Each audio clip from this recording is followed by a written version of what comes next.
আল্লাহ বলছেন ফা ইন্না মাআল উসরি ইউসরা, ইন্না মাআল উসরি ইউসরা। সাধারণত এর অনুবাদ করা হয় কষ্টের সাথেই স্বস্তি আছে, নিঃসন্দেহে কষ্টের সাথেই স্বস্তি আছে।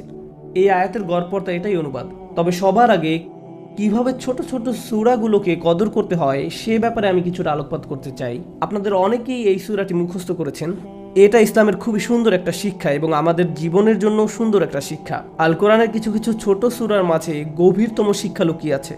আল্লাহ সুবহানাহু ওয়া তাআলা তার অপরিসীম প্রজ্ঞা থেকে সূরাগুলোকে সংক্ষিপ্ত রেখেছেন যেন মানুষ সহজে এগুলো মুখস্থ করতে পারে এবং এগুলো থেকে জীবনের জন্য সবচেয়ে শক্তিশালী কিছু শিক্ষা সহজে মনে রাখতে পারে। আল্লাহ সুবহানাহু ওয়া তাআলা এমন একটি শিক্ষাটি আল্লাহ দান করছেন তা শুধু রাসূলুল্লাহ সাল্লাল্লাহু আলাইহি সাল্লামের জন্য নয়, এটি আসলে সকল মানুষের জন্য। ফা ইন্না মাআল উসরি ইউসরা এর সাধারণ অনুবাদ হলো নিশ্চয়ই কষ্টের সাথে স্বস্তি রয়েছে। আজকের খুতবার কিছুটা সময় আমি এই আয়াতের উপর ব্যয় করব। আমার আপনার জন্য এই আয়াতে কি শিক্ষা রয়েছে।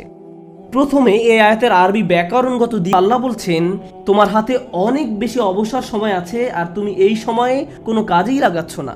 যখন আপনি নিজেকে কোনো পরিশ্রমে নিয়োজিত না করেন তার মানে আপনি কষ্টকে জেতার সুযোগ দিচ্ছেন। আয়াতটা শুরু হয়েছে ফা অক্ষর দিয়ে, ফা আস-সাবাবিয়া, অর্থাৎ অতএব তুমি যেহেতু স্বস্তি কামনা করো তাই তোমার নিজেকে পরিশ্রমে নিয়োজিত করতে হবে।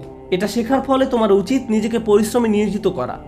তাই আমার আর আপনার উচিত একটি অর্থপূর্ণ এবং প্রোডাক্টিভ জীবনযাপন করা। মাঝে মাঝে জীবনে অতিরিক্ত চাপের কারণে আমরা ভেঙে পড়ি, আমরা সহজেই একেবারে ভেঙে পড়ি দুঃখ, হতাশায়, উদ্বেগ বা উৎকণ্ঠায়। এরকম হওয়া দোষের কিছু নয়, কিন্তু আমাদেরকে শিখতে হবে এভাবে নিজেকে নিয়ে পড়ে থাকলে আল্লাহর সাহায্য আসে না। এভাবে আল্লাহর সাহায্য আসে না। আল্লাহ বলেন ওয়া ইলা রব্বিকা ফার হয়ে থাকবে, কিন্তু আপনি নিজেকে প্রশান্ত পাবেন কারণ আপনি এই মহাসত্য অনুযায়ী পথ চলেছেন। আমি দোয়া করি আল্লাহ আজ্জা ওয়া জাল্লা যেন আমাদের সবার অন্তরে প্রশান্তি দান করেন।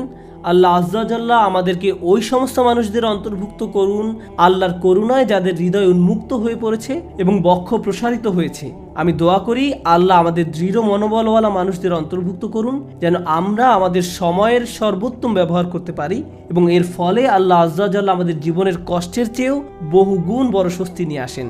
বারাকাল্লাহু লি ওয়া লাকুম ফিল কুরআনিল হাকিম ওয়া নাফা'নি ওয়া ইয়্যাকুম বিল আয়াতি ওয়াজ যিকরিল হাকিম।